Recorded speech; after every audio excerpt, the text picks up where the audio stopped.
Busy షెడ్యూల్లో చిన్న relief కోసం ఈ టెన్షన్స్ అన్నట్ల నుంచి నన్ను ఓ పర్సన్ వచ్చి డ్రైవ్ తీసుకొచ్చారండి. ఎవరో తెలుసా అండి. Thank you Charan sir.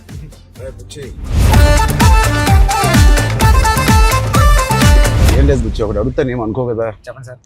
సరే మీరు అడిగితే ఏమనుకుంటారు సార్? నీ బైసెప్ మిస్ అవుతున్నాను సార్. ఆ రోజు చూపి ఒకసారి. ఓజీ సార్ ఎంత వైరల్ అయిపోయిందంటే నన్ను ఎవరు చూడలేదు ఆ మేకింగ్ వీడియో. చిరంజీవి గారి ముందు నువ్వు చూపించిన బైసెప్ ఓజీ పెద్ది అని కూడా అనౌన్స్.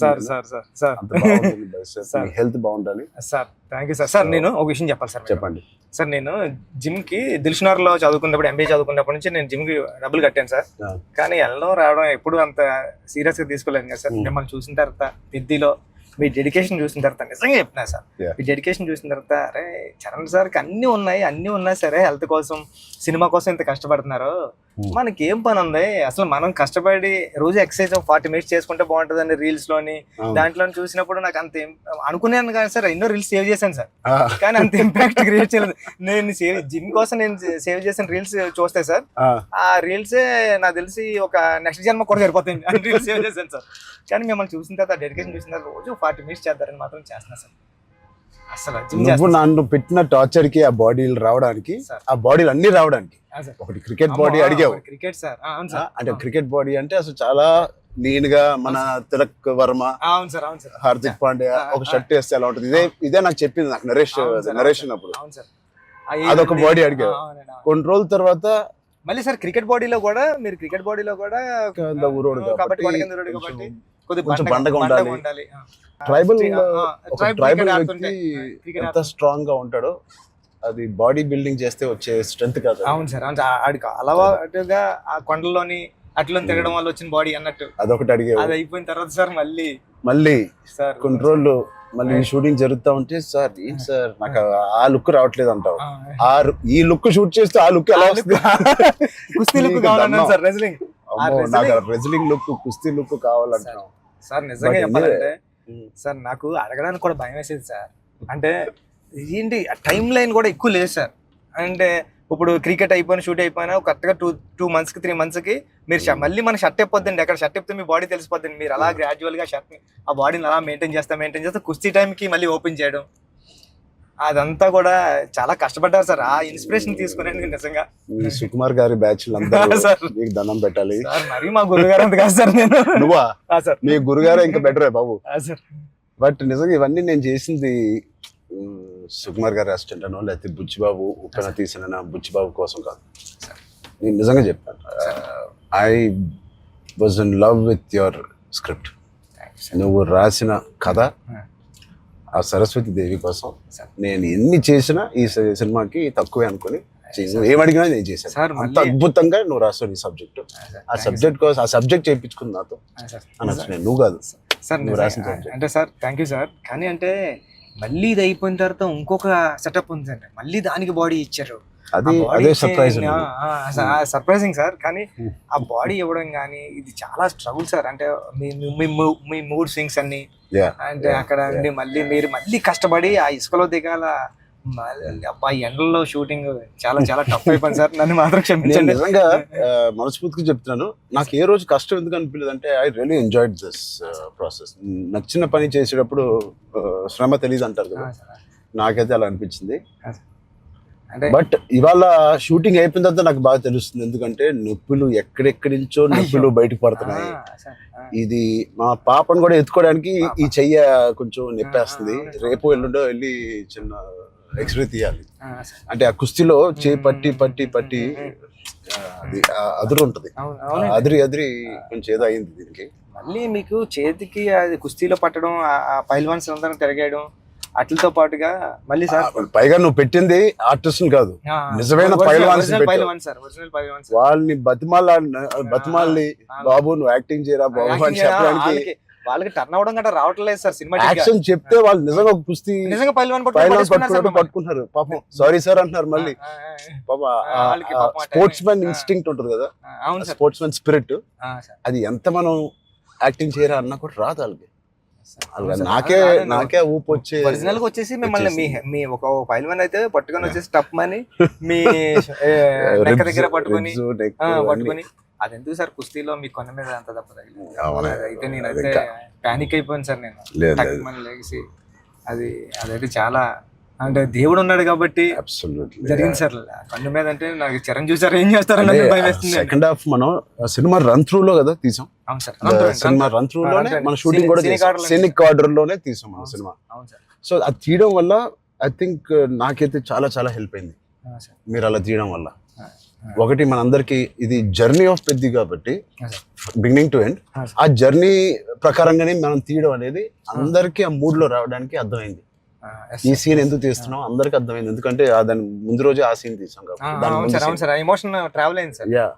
రన్ త్రూ లో వచ్చేసరికి మనం సెకండ్ హాఫ్ అంతా మనం ఒకే టైం పీరియడ్ లో షూట్ చేసాం. సెకండ్ హాఫ్ అంటే ఏంటి, కల్మినేషన్ ఆఫ్ ఆల్ ద మీరు రాసిన స్టోరీ అంతా culmination. Heaviest action, heaviest emotion, heaviest song second half లోనే పెడతావు. సో అంత హెవీ వర్క్ మనకి లాస్ట్ 65 days లో మనం షూట్ చేసాం. నిజంగా దేవుడు లేకపోతే అంత హెవీ వర్క్, అన్ని కుస్తీ ఫైట్లు, క్లైమాక్స్ ఫైట్, క్లైమాక్స్ సాంగ్, ఇంకో సాంగ్ రేరే రారా ఏమి మనకేం అవ్వకుండా మీకేం అవ్వకుండా నాకేం అవ్వకుండా జరిగిందంటే అది నిజంగా పెద్దకున్న బలం. అది పెద్ద సబ్జెక్ట్ కి పెద్ద స్క్రిప్ట్ చేయించుకుంది తప్ప. లాస్ట్ 75 days షూట్ చేస్తాను సార్. ప్రతి సినిమాలో నాకు ఏదో ఒక యాక్సిడెంట్ అవుతూనే ఉంది. RRR లో కూడా కాలు ఎరక్కొట్టుకున్నాను, రంగస్థలం కూడా ఒకటి ఏదో అయింది నాకు గుర్తులేదు. గేమ్ చేంజర్ లో ఇక్కడ లిప్ కట్ అయిపోయింది, ఇక్కడ ఇది అయింది, కానీ ఎక్కడ ఒక్కరోజు మన షూటింగ్ ఆపింది లేదు. అది నిజంగా అది దేవుడు. ఇంకేంటి బుజ్జి సార్ పోస్ట్ ప్రొడక్షన్ ఎలా జరుగుతుంది చెప్పు, సరదాగా అడుగుతున్నా. సార్ రెహమాన్ సార్ అంటే నేను ట్వీట్ వేద్దాం అనుకున్నాను సార్, ఎర్రకొట్టి సార్ RRR అని, అంటే మళ్ళీ 2 ఎట్లా అయిపోతుందో నేను వేయలేదు సార్. నెక్స్ట్ లెవెల్ RRR ఇచ్చారు sir Rahman sir. Okay, next level అండి. అంటే ఎమోషన్ కానీ నాకు నేను వెళ్ళి కూర్చున్నాను సార్. నిన్నే కూర్చుంటే ఇది మన సినిమా మన విజువల్ ని నెక్స్ట్ లెవెల్ పట్టుకుపోయారు సార్. రెహమాన్ గారు కానీ, రత్నవేల్ సార్ కానీ, అసలు అంటే రత్నవేల్ గారి గురించి మాట్లాడారు. మనం అనుకున్నప్పటి నుంచి అది ఎంత పెద్ద అసెట్ రత్నవేల్ గారు. ఇట్ ఈస్ అంటే బ్యూటీ షాట్స్ ఇచ్చారు, కమర్షియల్ షాట్స్ ఇచ్చారు, అండ్ కథని అర్థం చేసుకునే విధానం రత్నవేల్ గారు మించిన కెమెరామెన్ నేనైతే పని చేయలేదు. ఉండే ఉంటారు కానీ నేనైతే పని చేయలేదు కదా సార్. ఎందుకంటే సార్ రాండి సార్, ఇప్పుడు నేను ఫస్ట్ సినిమా చేశాను సార్, ఇది second cinema and second film sir నాది. ఇంత పెద్ద కెమెరామ్యాన్ ఉండడం వల్ల నాకు చాలా పెద్ద సపోర్ట్ వచ్చింది సార్. రాండి సార్ లాంటి ఉండడం వల్ల నేను ఏమైనా మిస్టేక్లు చేసినా సరే ఇది కాదు ఇది చూసుకో ఒకసారి ఆలోచించుకొని వచ్చి చెప్పడం కానీ, బిగ్ బ్రదర్ దాంట్లో నో డౌట్ సార్. అంత ఆయన కరెక్ట్ చేయడం కానీ అవన్నీ నేను చూసేదాన్ని ఒక్కొక్కసారి ఆయన నెక్స్ట్ లెవెల్ పట్టిపోయారు సార్, వచ్చి ఇలా చేద్దాం మనం అని. లైటింగ్ మాత్రం వేరే స్థాయిలో ఉంటది అసలు సార్. మీకు చెప్పాలంటే ఢిల్లీ ఎపిసోడ్, ఢిల్లీలో ఎలా ఉన్నారంటే సార్ మీరు ఢిల్లీ ఎపిసోడ్ నాకు మిమ్మల్ని చూసిన ప్రతిసారి కళ్ళంట నీళ్ళు వస్తా సార్. ఐ థింక్ నా ఫేవరెట్ ఎపిసోడ్ చెప్పొచ్చు లేదో తెలియదు ఇస్ ద ఢిల్లీ ఎపిసోడ్. అంటే నీ కథ మొత్తం నువ్వు ఇందాక 2 గంటలన్నర కథ లేదా 3 గంటల కథ, ఆ ఢిల్లీ ఎపిసోడే మీ కథ. అవును సార్. ఢిల్లీ నేను ఢిల్లీ ఎడిటింగ్ రూమ్ లో చూసిన ప్రతిసారి మీకు కాల్ చేశాను సార్. నవీన్ అంటున్నారండి, ఎడిటర్ నవీన్ ఏమన్నాడంటే అండి, నవీన్ అన్న వచ్చి నువ్వు చూసిన ప్రతిసారి 20 వరకు కాల్ చేస్తున్నావు అని. అంటే దాంట్లో ఫ్రేమ్ తీసి కట్ చేద్దామన్నా సరే నాకు భయం వేసి ఇది తీద్దామా లేకపోతే ఇది ఒక్కటే తీసేద్దామా అంటే, నువ్వు ఒకసారి గుర్తుపెట్టుకో ఈ విజువల్ చూసిన ప్రతిసారి నువ్వు రామ్ చరణ్ సార్ కాల్ చేసావు, నువ్వు ఎలా చేస్తావు ఇది అంటే అవునా అయితే తీనని మళ్ళీ దాన్ని హోల్డ్ చేసి దాని బిఫోర్ ఎక్కడ కట్ చేశాను కానీ ఢిల్లీ కట్ చేయలేదు సార్. ఢిల్లీ ఎపిసోడ్ నిజంగా నాకు సినిమాలో నాకు ఫేవరెట్ ఎపిసోడ్. అవును సార్. ఢిల్లీలో అప్పుడు టెంపరేచర్ కూడా చాలా చలండి, పక్కన షూటింగ్ చేయడానికి కూడా అవన్నీ క్లైమేట్ కూడా కంట్రోల్ లేదు సార్. బట్ ఢిల్లీ ఎపిసోడ్ మాత్రం ఢిల్లీ అని అనుకున్నాం, ఎలా షూట్ చేయాలని అనుకున్నాను. ఆ ఒక్క ఎపిసోడ్ కి రాండీ గారికి 100% ఇచ్చారు సార్. అందుకని దాన్ని వైడ్ రేంజ్ ఫ్రేమ్స్ తో స్పాన్ కానండి, అంత కలర్ టోన్ కూడా ఢిల్లీ దగ్గర కలపలతో ఫిల్మ్ కలర్ టోన్ మార్పు సార్. లుక్ అండ్ ఫీల్ కూడా మొత్తం అంతా ఢిల్లీ ఎపిసోడ్ లోనే ఒక వ్యవసాయం ఉంటది కాబట్టి మన సినిమాలో కదండి, ఎమోషన్ అంతా హోల్డ్ చేయడం కానండి. వచ్చే twist will be the biggest twist. అవును సార్, అవును సార్, అవును సార్. అది ఎలా రాసావో నాకు తెలియదు సార్. నేను ఉప్పెనలో నువ్వు రాసిన ఆ పాయింట్ కన్నా సార్ ఇది ఇంటూ 100. అవును సార్. సార్ నేను అది చెప్పాలనుకున్నప్పుడు కూడా అంటే ఒక స్టార్ హీరోకి అలాంటి పాయింట్తో ఎలా వర్కౌట్ అవుతుంది అన్న థింగ్ ఉంటూ కూడా సార్ అక్కడే హీరోయిజం ఒక ఒక 50 times పెరిగిపోతుంది సార్. అలాంటి సిచ్యువేషన్లో హీరోయిజం పడిపోతుందండి. అలాంటి సిచ్యువేషన్లో ఈ కథలో అలా సెట్ అయింది సార్. హీరోయిజం నెక్స్ట్ లెవెల్కి వెళ్ళి కూర్చుంటారు సార్ అక్కడ. చాలా కన్విక్షన్ తో రాశారు. అది అందరిలో ఎక్కిపోయింది నీ కన్విక్షన్. షార్ట్ లో నువ్వు నాకు ఇంకా గుర్తు మా ఇంటికి వచ్చింది సార్. అవును సార్, బాగా గుర్తుంది సార్ మీకు. సార్ నువ్వు నేను సుకుమార్ గారు కూర్చుని అని డిసైడ్ చేసిన రోజు నువ్వు ఎలా చెప్పావంటే కదా 2.5 hours నాకు ఇంకా గుర్తుంది. 2 hours 40 minutes 45 minutes. అవును సార్. కింద మంచి మ్యాట్ అన్ని వేయించి కింద కూర్చుంటాను. మీరు కింద దిగిపోయారు సార్. మీరు కింద కూర్చున్నారు. అన్ని సీన్ పేపర్ వేసి dialogue to dialogue scene to scene run through తో సీన్ ఆర్డర్ తో నువ్వు నాకు ఎక్స్ప్లెయిన్ చేసాను. నేను ఫస్ట్ మెస్పరైజ్ అయిపోయాను. నా వైపు ఎక్కువ తలెత్తి కూడా సీన్ వైపు కదా చూసి కూడా నువ్వు చదవలేదు. తలెత్తి నాతోనే మాట్లాడావు మొత్తం. అంతలాగా నీకు ఎవ్రీ డైలాగ్ నీకు గుర్తుపోయింది. నువ్వు ఎన్ని సంవత్సరాలు రాసావు ఈ సినిమా నాకు తెలియదు కానీ ఫోర్ ఇయర్స్ ఎప్పటి నుంచో డెవలప్ చేసావు. నువ్వు నరేట్ చేసిన గ్రిప్పింగ్ గా నరేట్ చేసిన విధానం కానీ నేను మెస్పరైజ్ అయిపోయాను. అసలు ఏ కథ చెప్తున్నాడు తర్వాత చెప్పిన విధానానికి నేను సార్. నాకు డౌట్ సార్, కథే అంటే అక్కడ రామ్ చరణ్ సార్ కాదు, బుచ్చిబాబు కాదు, అంటే కథే అంటే కథను నమ్మిన డైరెక్టర్గా నేను వచ్చాను సార్. కథను నమ్మిన డైరెక్టర్గా వచ్చి మీకు నేరేషన్ ఇచ్చినప్పుడు నాలో భయాలు చాలా ఉన్నాయండి.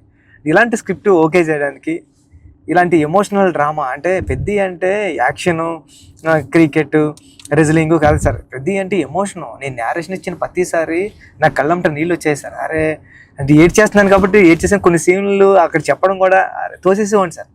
కానీ ఇలాంటి స్క్రిప్ట్ని మీరు విన్నప్పుడు మీ ఫీలింగ్ అంటే మీరు ఏమనుకున్నారు సార్? అంటే ఇలాంటి స్క్రిప్ట్ చెయ్యాలనుకున్నారా?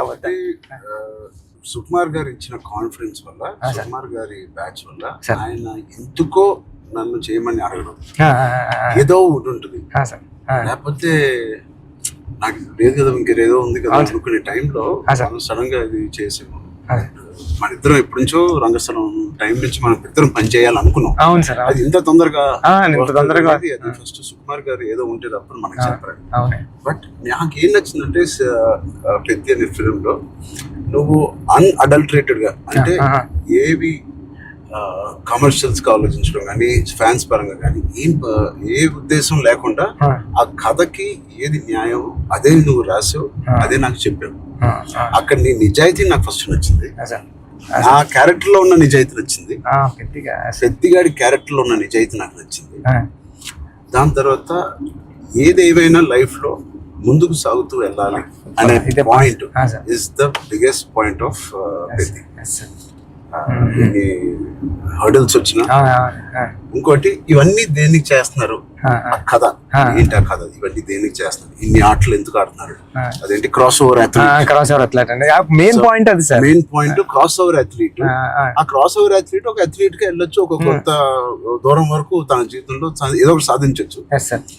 ఇంత తపంతో how come he went that far to do that and achieve that goal. That I feel identity, గుర్తింపు కోసం. సార్ నిజంగా చెప్పాలంటే ఈ కథ రాయడానికి మెయిన్ కారణం, మీ దగ్గరికి వచ్చిన నేరేషన్ ఇవ్వడానికి కారణం అంటే మీరు ఎప్పుడు మెరుపు టైంలో ఎప్పుడు ఎంట్రీ చేస్తే నాకు స్పోర్ట్స్ సినిమా చేయాలని కోరిక అన్నారు సార్.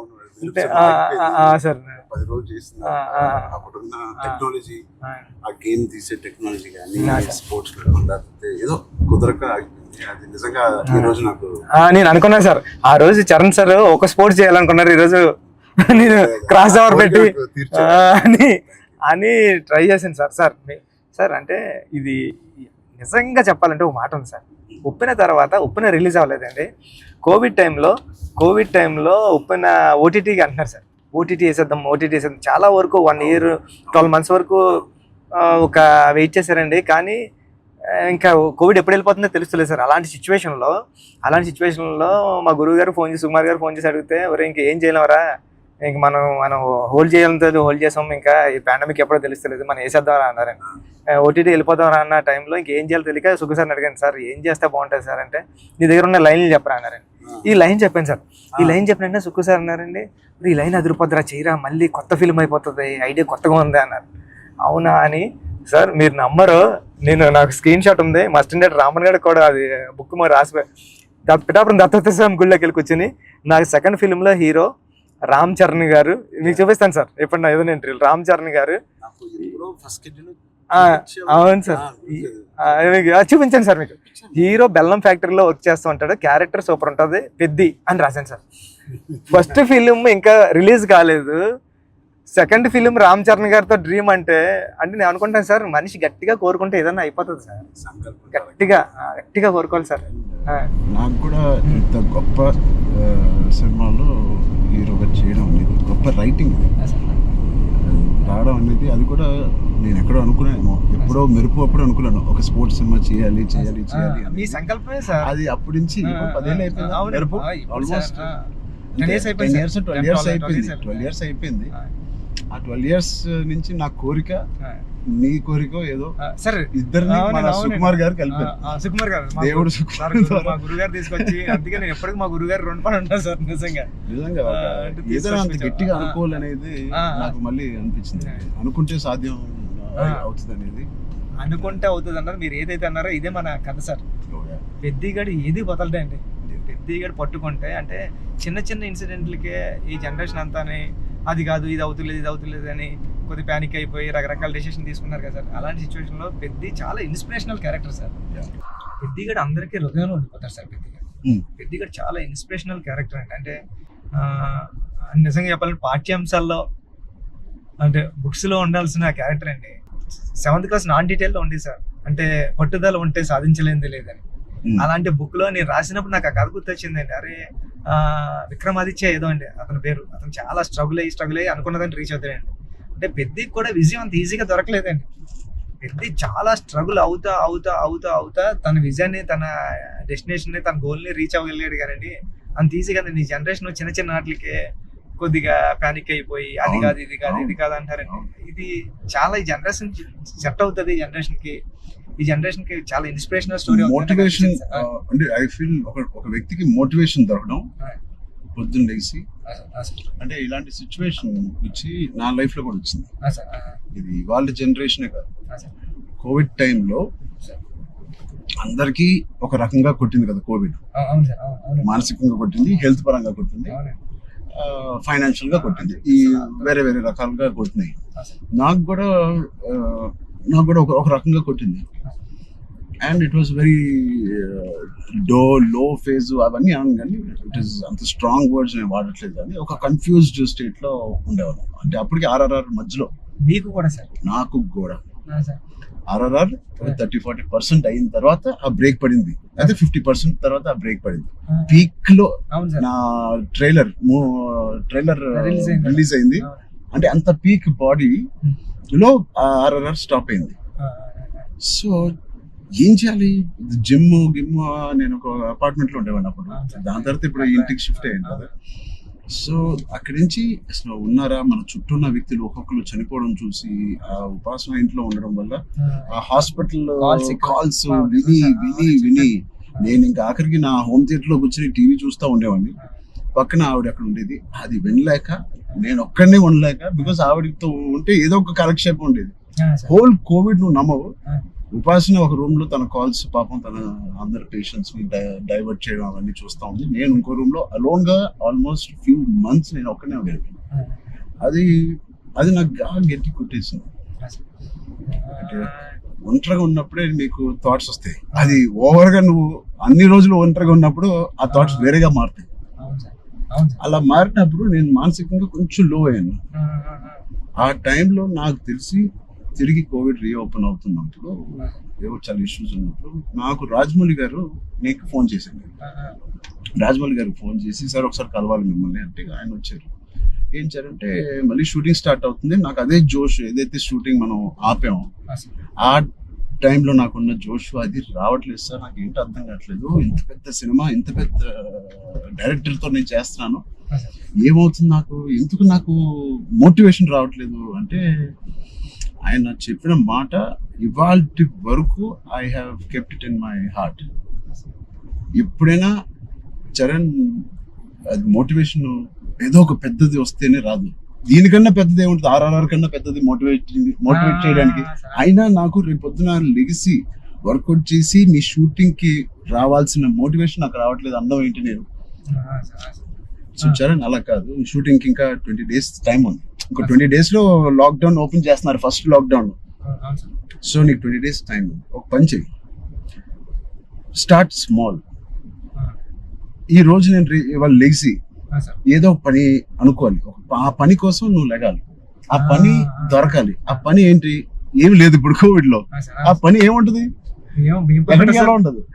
నా బెడ్రూమ్ ద బెస్ట్ బెడ్రూమ్ అంటే cleanest bedroom in Jubilee hills లాగా మార్చాలి. అంటే ఎవ్రీ కార్నర్ క్లీన్ చేసుకోవడం అంటే అదే పని. ఇంకా ఒక పని వెతుక్కోవడం అనమాట, ఒక కారణం వెతుక్కోవడం ఆ రోజు లెగడానికి.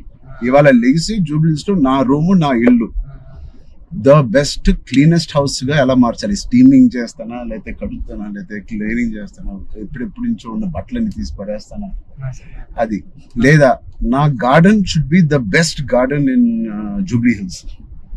ఆ ప్లాంట్స్ ని, ఆ కలుపు మొక్కలు తీసేయడం అన్ని నేను చేసి ద బెస్ట్ గార్డెన్ అని నేను నిరూపించుకోవాలి. చిన్నదైనా పెద్దదైనా. క్యూట్ గా ఒక బాల్కనీలో ఉన్న అపార్ట్మెంట్ అయినా the best apartment balcony in the whole apartment గా ఎలా చేయాలి. ఆ చిన్న చిన్న కారణాలు వెతుక్కొచ్చారండి ఇలాగా. లేకపోతే నువ్వు బిల్డ్ చేసే నీ ఫామ్ హౌస్ ఏదైతే ఉందో ఆ best farm house with all your horses అన్నిటితో నువ్వు చెయ్యి, దాని మీద దృష్టి పెట్టు. సో నువ్వు పొద్దున్న లెగిసి ఓకే నేను కన్స్ట్రక్షన్ వాళ్ళతో మాట్లాడి ఫామ్ హౌస్కి వెళ్ళి ఏదో ఒక పని పెట్టుకోవాలి, మనం ఒక మోటివేషన్ పెట్టుకోవాలి మన లైఫ్ లో. చిన్నగా స్టార్ట్ చేయి, ఆ చిన్న స్టార్ట్ చేసిన మోటివేట్ అవుతావు నువ్వు. ఇంట్లో మొదలైన మోటివేషన్ అది పెద్దగా చేరి అది నేను ఎగ్జాక్ట్ గా వర్డ్ టు వర్డ్ నేను ఫాలో అయ్యాను. ఇవాళకి 3-4 years there was not one day where I was demotivated. So Peddi గారిది coming to the point, Peddi also is like that. ఏంటి అవకాశాలు అనేది ఎత్తుకుంటా ఉంటాడు లైఫ్ లో. ఇది అది పోయిందా, ఇది కూలిపోయాడా, ఎన్ని అడ్డంకులు వచ్చినాయి అతనికి అని చూసుకోకుండా ఉన్న దాంట్లో సరిపెట్టుకోకుండా కూడా మళ్ళీ దాంట్లో బెస్ట్ ఎలాగా ఉంటాడు అనేది ఒక ఫస్ట్ హాఫ్ నుంచి ఇంటర్మిషన్ లో ఒకలాగా, ఇంటర్మిషన్ తర్వాత ఇంకోలాగా. Whatever happens the life should go on, life should keep going on. ఆ లైఫ్ ఎలా గో ఆన్ అవ్వాలంటే దానికి ఒక పర్పస్ ఎత్తుకోవాలి. ఆ పర్పస్ నేను చెప్పినట్టు చిన్న చిన్నగా ఉండొచ్చు, పెద్ద ఉండొచ్చు. నేనే అనుకున్నాను చాలా బాగా మాట్లాడారు. లేదు, ఐ థింక్ ఇవన్నీ కోవిడ్ నుంచి కథ నుంచి వెరీ వెరీ ఇన్స్పైరింగ్ కథ. ఈ మధ్య ఒక ఇన్స్పైరింగ్ కథల్లో నేను చూడడం అనేది నేను ఎక్కడ చూడలేదు. అంటే ఒకప్పుడు లగాన్ చూసాను, ఒక దంగల్ చూసాను, స్వయం కృషి ఉంటదండి. అంటే సార్ ఇది ఉంటూ అంటే ఎక్కడ కమర్షియలైజ్ తగ్గదు సార్ పెద్ద. అంటే ఒక స్టార్ హీరోతో ఇలాంటి ఆర్గానిక్ కథ చెప్పడం అంటే చాలా టఫ్ జాబ్ సార్. బ్లెండ్ చేయడం. తమ్ముడు అనే సినిమా అది కూడా కరాటే ఇవన్నీ ఉండి చాలా బేవర్స్ గా తిరిగే ఒక తమ్ముడు ఒక కారణం వల్ల ఒక పర్పస్ వెతుక్కుని నేను ద బెస్ట్ గా అవ్వాలి, మా ఫాదర్ కి నిరూపించుకోవాలి. సో ఆయన పర్పస్ ఆ ఫాదర్ కి నిరూపించుకోవాలి, అంతేనా? బ్రదర్ ఒకటి బ్రదర్ కాళ్ళు ఇరిగింది, అది ఫాదర్ వీడేం చేస్తాడు బ్రదర్ కాళ్ళు అంటే. సో ఆ కారణం ఒకటి ఎత్తుక్కోవడం అనేది, అది నీ సినిమాలో నీ కారణం అనేది is the most biggest commercial point. దానికి audience will be shocked. Waiting sir, దానికోసం టెన్షన్ గా ఉందండి. పెద్ది అంటే పెద్ది అన్నదే అంత ఒక స్టోరీ అండి. ఇంకా స్టోరీ మీరు రామ్ చరణ్ గారు కనిపించలేదు సార్, చూసిన వాళ్ళు అందరూ కూడా అదే చెప్తున్నారండి.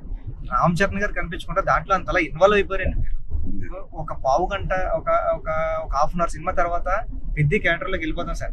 మీకు జాన్వీ క్యారెక్టర్ కూడా is looking so beautiful. And నువ్వు అనుకున్నప్పుడు నుంచే జాన్వీ కపూర్ అని అంటానే ఉన్నావు, కానీ అమ్మాయి కూడా ఒక హీరోలో ఉంటది సార్. అసలు అక్షయమ్మ క్యారెక్టర్ అలాంటి చాలా strong character sir. Akshayamma is very good aura. అవును sir, every time Janhvi screen మీదకి వచ్చినప్పుడు ఆవిడ ఆరా సగం పని చేసుకుని వెళ్ళిపోతుంది. కొన్ని వాళ్ళు అమ్మకున్న వాళ్ళ ఆవిడకి స్ట్రైట్ దిగిపోయింది. సార్ కొన్ని సీన్స్ లో శ్రీదేవి గారి లాగా అనిపిస్తుంది అండి. రేపు వచ్చి సార్ సరదాగా మాట్లాడుకుందాం, అన్ని అయిపోయినాయి. సార్ ఇప్పుడు నిజమైన టాపిక్ మాట్లాడదాం. సార్ చెప్పండి సార్. నిజంగా ఒక మంచి సినిమా తీయాలంటే ఎంత శ్రమ పడతామో మనకు తెలుసు. అంటే ఏది ఇచ్చినా కొద్దిగా మంచి కంటెంట్ ఇవ్వాలని అందరూ గర్వపడే సినిమా, నిజంగా అందరూ ఇన్స్పైర్ అయ్యే సినిమా. ఫ్యాన్స్ అందరికి అది నిజం సార్. ఎందుకంటే అందరికీ చాలా మంచి సినిమా తీశారు మా హీరో గారు అన్న చెప్పుకోవడానికి అంత ఉంటది సార్. మీకు గుర్తుందా సార్, ఈ సినిమా తర్వాత చాలా మంచి పేరు వస్తుంది, మీకు చాలా మంచి పేరు వస్తుంది అని చెప్తున్నారు. మంచోని కదా కాదు సార్, మంచి పేరు ఇంకా మంచి పేరు వస్తుంది అని అంటే సార్ మీరు ఒక మాట అన్నారు ఇన్స్పైరింగ్ పర్సనాలిటీ లైఫ్. అవును సార్, మీరు ఒక మాట అనేది గుర్తుంది సార్. అప్పుడు ఉపాసన మేడం గారు ఉన్నారండి. ఉపాసన గారు అంటే బుచ్చి నాకు మంచి పేరు వస్తుంది అంటే ఈ పేరు ఏదో పెళ్లికి ముందు వచ్చింటే ఇంకా ఇంకా మంచి సంబంధం వచ్చింది నాకు అని మేడం పక్కన చెప్తున్నారండి. మేడం అన్నారండి. అంటే అంత మంచి కథ రాసావంటే అసలు సంబంధాలు మనకి అలా లైన్ లో వస్తాయి. అంత అయిపోయింది. రెహమాన్ సార్ ఆర్ఆర్ వర్క్ చేస్తున్నారు. లేకపోతే నేను అవ్వకపోతే సార్ తో ఎంత అలాగా నేను రాలేను సార్ అని బతిలాడుకుని ఉన్నాను. అయిపోయింది వర్క్. ఓలా బుక్ చేస్తాను చెప్తున్నా సార్ చాలా దూరం తీసుకొచ్చారు సార్ మిమ్మల్ని అన్న.